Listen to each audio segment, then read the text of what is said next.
La phrase d'accroche était « Jeune femme, dynamique et polyglotte à la recherche d'un nouveau défi professionnel ».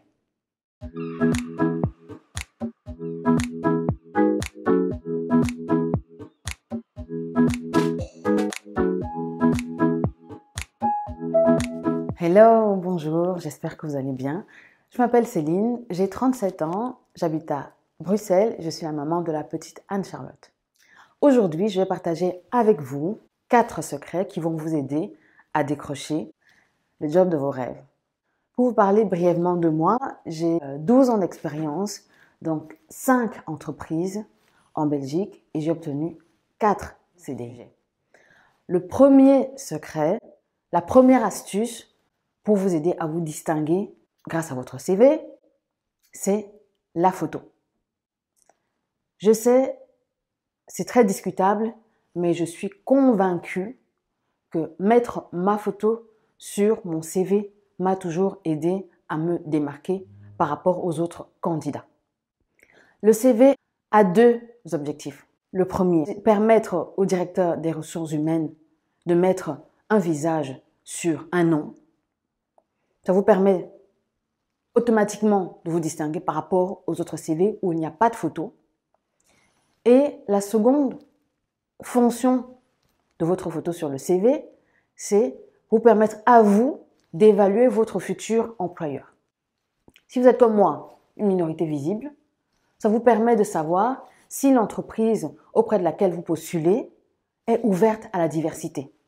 Donc c'est la raison pour laquelle je défendrai toujours la photo sur le CV. Pensez également à ces directeurs de ressources humaines ou alors à ces agences de recrutement qui reçoivent une pléthore de CV. Moi, je me dis toujours qu'il faut se mettre à la place de celui qui va recevoir votre CV. Facilitez-lui la vie. Aidez-le à accomplir sa mission qui est de recruter le bon candidat. Vous savez, il paraît que lorsqu'un recruteur reçoit un CV, il lui consacre moins de 10 secondes. Donc, vous avez 10 secondes pour faire la différence. Et pour faire la différence, quoi de mieux qu'une photo? Si le recruteur reçoit 1000 CV, à votre avis, avant de faire un tri plus poussé, il va sélectionner, on va dire sur les 1000, il va peut-être sélectionner 100 CV. Lequel il mettra de côté? Si votre CV a une photo, vous êtes sûr que vous ferez partie des 100 premiers CV sélectionnés. Mon deuxième secret pour vous distinguer grâce à votre CV, c'est une phrase d'accroche.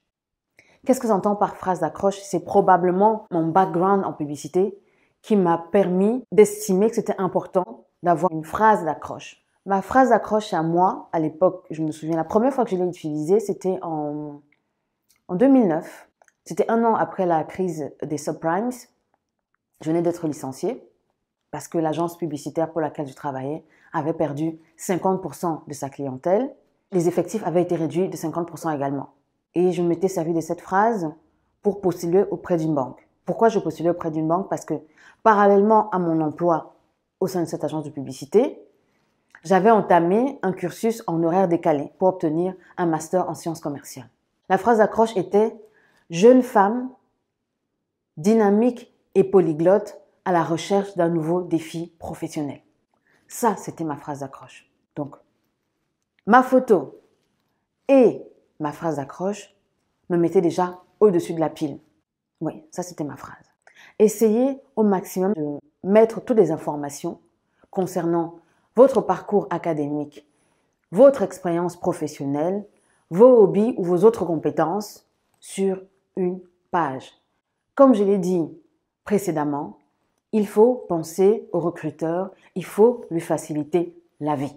Si votre CV s'étend sur 2 pages, à moins bien sûr que vous postulez dans un centre de recherche, que votre CV s'étende sur 2 pages, ça pourrait se justifier. Mais si vous êtes fraîchement diplômé ou si vous avez 4, 5, 6, voire 7 ans d'expérience professionnelle, il n'y a aucune raison pour que votre CV s'étende sur 2 pages.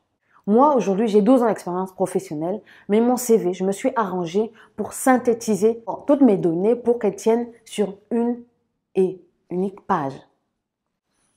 Je reviens encore à ce que j'ai dit précédemment. Le recruteur reçoit une tonne de CV, facilitez-lui la vie.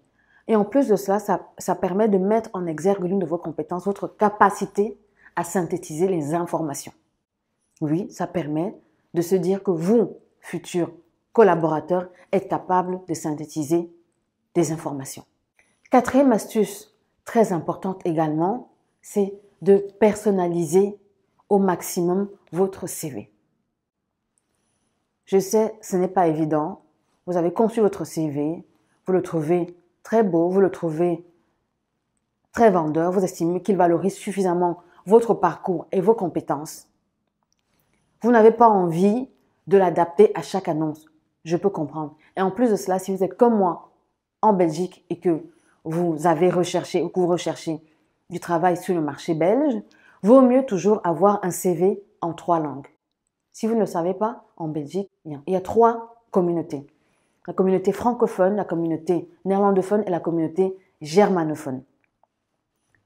Chaque fois que j'ai postulé, j'ai toujours eu un CV qui était prêt en 3 langues. J'ai un CV en français, j'ai un CV en néerlandais, j'ai un CV en anglais.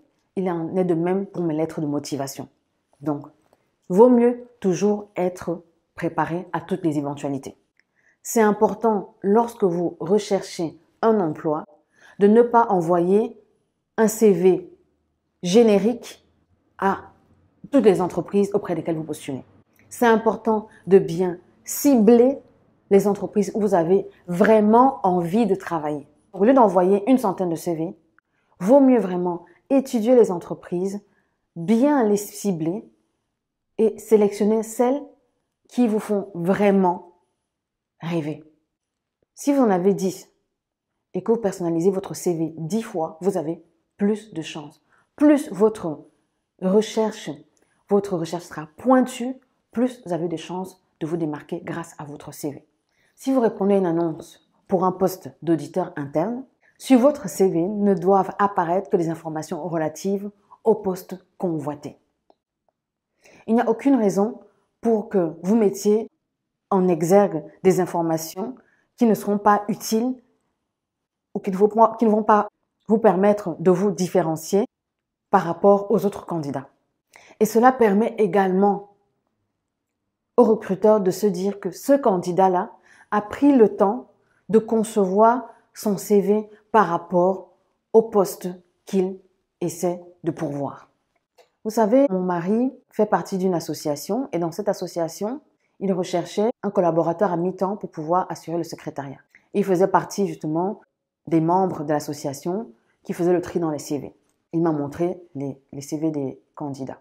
Lorsqu'un CV est générique, standard, pas personnalisé par rapport à une entreprise, ça se voit tout de suite.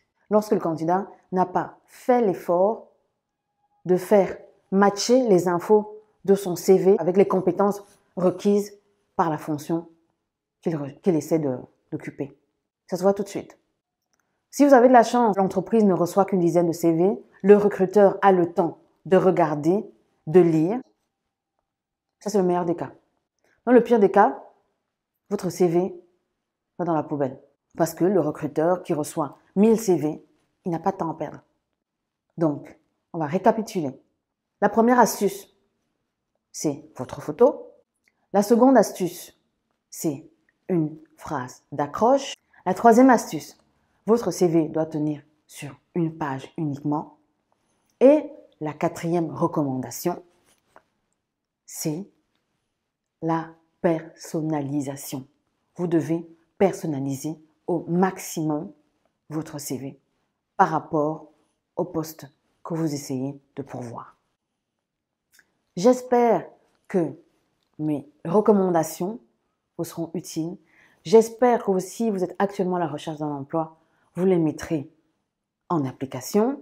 Si vous avez des questions, merci de me les mettre en commentaire. J'y répondrai avec beaucoup de plaisir. Merci également d'avoir regardé ma vidéo. Merci de vous abonner à ma chaîne.